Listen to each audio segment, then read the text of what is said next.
Welcome back to Austria. I'm Emily Garrison and this is Around the World in 80 Bottles. Now, there's no way that I could do a trip to Austria and not include Schnitzel. After all, it is the national dish. Now, Schnitzel is easy to prepare at home if you know how. It just takes a few steps, but it's well worth it. This is a particularly fun episode for me as I ate a lot of Schnitzel in Germany and in Austria, and it's done in a variety of ways. The most classic is to take a half of lemon and to put cheesecloth on it, and that way you can squeeze it on top of your fresh Schnitzel. In Austria, I found that they serve fried chicken with red pepper jam.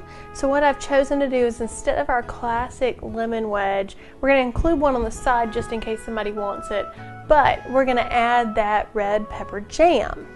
Part of the fun of making Schnitzel is to flatten the chicken. Now, there are meat mallets that you can buy, but if you don't have one, a rolling pin will come in a long way. We're simply going to take this and flatten our chicken. Now, there are a couple ways you can do it. This will be a little fun for y'all at home. You can basically just bang on it, or you can roll it, but I've found that a combination is really the best way to do it. It would sound less loud if I didn't have a wine glass right here.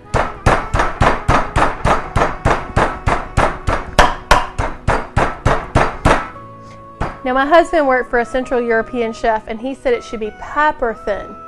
That's how he said, paper thin. But I don't think it has to be that thin. What you want to do is make your roulette nice and thin to where you feel like it's ready to bread. And for me, this looks about right. It's a nice thin piece of chicken. Looks very ready to fry. Second step is to take it out of the plastic wrap. I have double wrapped this in plastic so that I don't have to worry about any chicken getting anywhere in my kitchen, anything else getting dirty. So I've got 2 pieces of plastic wrapped around the chicken, and then I did that. We've got 3 mixtures that we're going to work with. The first one is simply flour. Second one is 2 eggs that we've beaten, and the third one is breadcrumbs. You can make your own breadcrumbs by simply putting some bread that's a day or 2 old in the food processor and pulsing it, or you can buy breadcrumbs. Now, if you do make your own, don't use the bread the same day it's made. It just won't make a nice dry breadcrumb. So, what we're going to do is we're going to salt and pepper our chicken, and we're going to dredge it lightly all the way through for all 3 of these. I'm going to take my roulette and put it first in the flour. Make sure I get it nice and lightly on all surfaces. Now, I'm going to try not to pat anything in. The idea of this recipe is everything kind of floats on the chicken. Put in the eggs now. And same thing, you just want to make sure it's covered but not swimming in it. And finally, in our breadcrumbs. And you do not want to rub these in. You just want them to stick to the chicken. Like I said, that makes more of a lighter effect. So we don't want anything real heavy breaded. And see how that just sticks to it very nicely? Now we're going to put that in some oil on medium-high. And we're going to do it for about 4 minutes on each side. And that's going to get nice and brown. You'll notice when this gets ready because the breadcrumbs will actually get toasted. And as opposed to when I normally do things on a pan, you don't want to use the smallest amount of oil possible. You do want to use a good amount of oil because you don't want anything sticking to the pan. You want everything to continue to float. And so it will just stay in the middle of the oil. Contrary to popular belief, if you use more oil, that does not mean that the chicken will absorb more.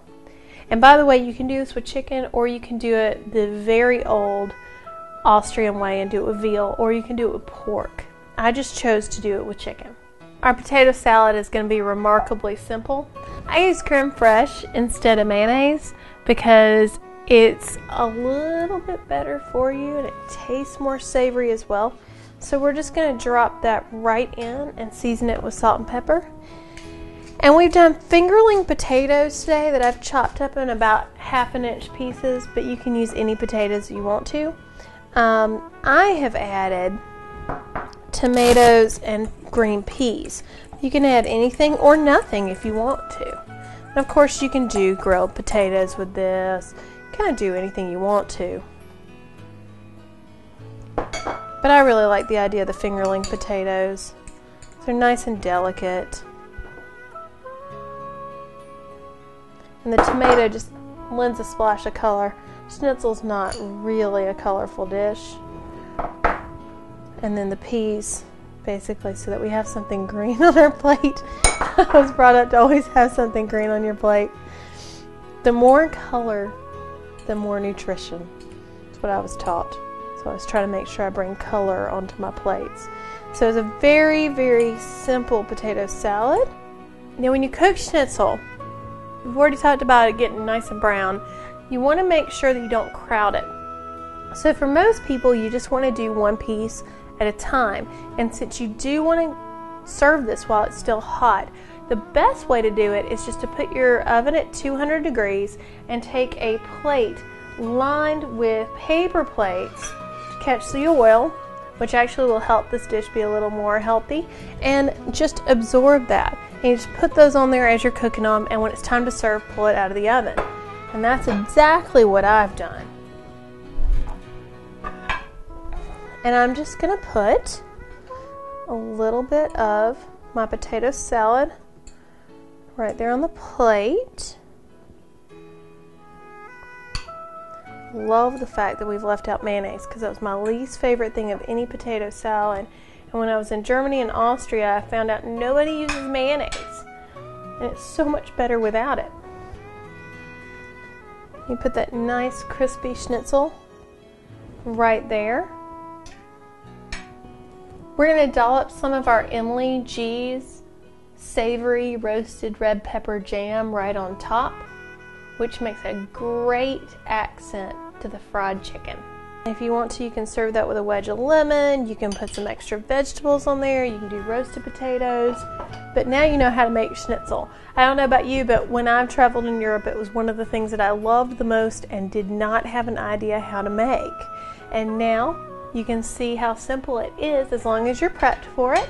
We're going to serve this with Leitz Riesling, which is a clean, crisp, very minerally styled Riesling that can handle the richness of the jam and also slice into the fried nature of the food. As always, I hope you'll enjoy your dish, and I hope you'll join us next week as we continue our tour going to France next on Around the World in 80 Bottles. Cheers!